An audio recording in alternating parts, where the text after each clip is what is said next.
In this video, we will give you tips on how to care for cactus and succulents. We will share our results following these simple steps. With this, you won't have a hard time taking care of cactus and succulents anymore. And you won't spend so much money buying plants again to replace the ones that had died.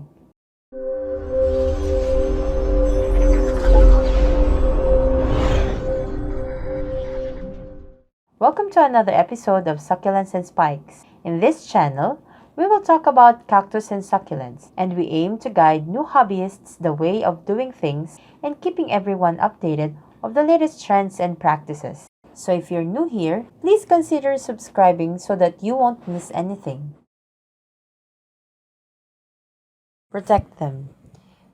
We love pets. We adore them. They make our day with their cute and cuddly gestures. But you have to keep your plants away from them. Cats and dogs can run without prejudice and hit your plants. Sometimes, they even chew plants when hungry. Pets, on the other hand, can also get hurt. Some cacti has thorns and can puncture them, and some cacti would do harm when swallowed. So it's better to put a small fence in your area or something that would protect your plants. Butterflies are also beautiful flying creatures, but they can get deadly when they lay down eggs. Eggs turns into caterpillars, and they are really voracious eaters. They love the soft tissues as their meal and can wipe out a plant in just hours. This is also true with snails, so keep an eye on them, and if you already have one, use insecticides. And of course, always clean your surroundings. Don't water too much. Cacti are not ornamentals. They thrive on arid conditions and could bear drought for a long period. So what happens when you water them too much that they couldn't handle it? Well, they can crack. Cacti have genetically evolved to hold water longer. So if they still have lots of water inside and you happen to water them, where do you think they would keep it? Another problem from watering too frequent is having wet feet. This happens when the roots often get soaked and they develop fungus.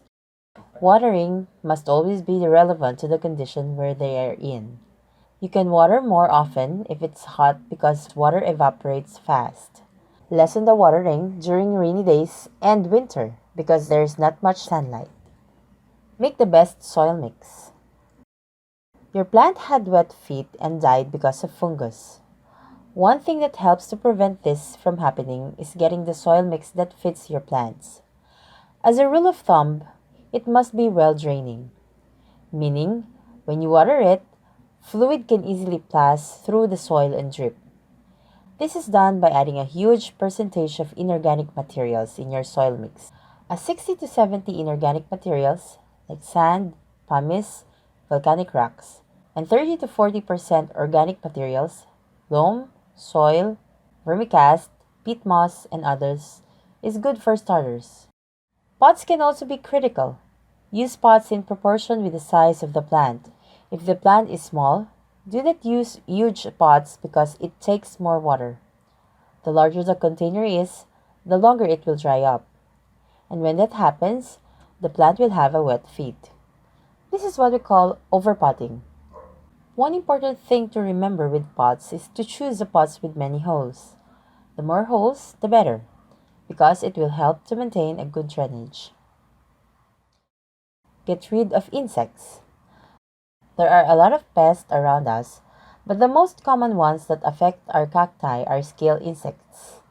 Most of the two common types are mealybugs, and the other one referred to as armored scale insect.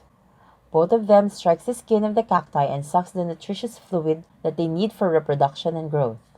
But I find the armored scale insects more problematic because they leave a spot that's infected with fungus. Brushing them off with a cotton swab dipped in an alcohol will do, as well as spraying. But if the infestation is severe, you've got to use chemical insecticides to annihilate scale insects. One more deadly insect that kills our plants are aphids. Spraying the infected body with chemicals can kill aphids, but when aphids are on the roots, they become lethal. They can eat all the roots and would cause decay and fungal infection to the plant. You'll notice this when the plant dehydrates too fast, even on regular days. If you have root aphids, it's best to uproot the plant and wash it with warm water or a mild alcohol water mix and have it air dried. Dispose the soil as it might infect other plants too. Know everything about fungus. Fungus is absolutely the worst enemy your cacti could have. And it's a serious problem because many fungal diseases can kill cacti fast. Fungus spores can come from many ways. It can be aerial, it could be from a contaminated water, from your knives, or from your hands where they came in contact with another infected plant. It gets worse during the rainy days or on days with high humidity. Your soil mix also plays a vital role in fungus prevention. If it doesn't drain enough, then water would build up and fungus would eventually take place in the roots. And when this happens, it becomes harder to recognize an infected plant. And by the time you notice it, it has been too late as the infection have damaged a huge part of the plant.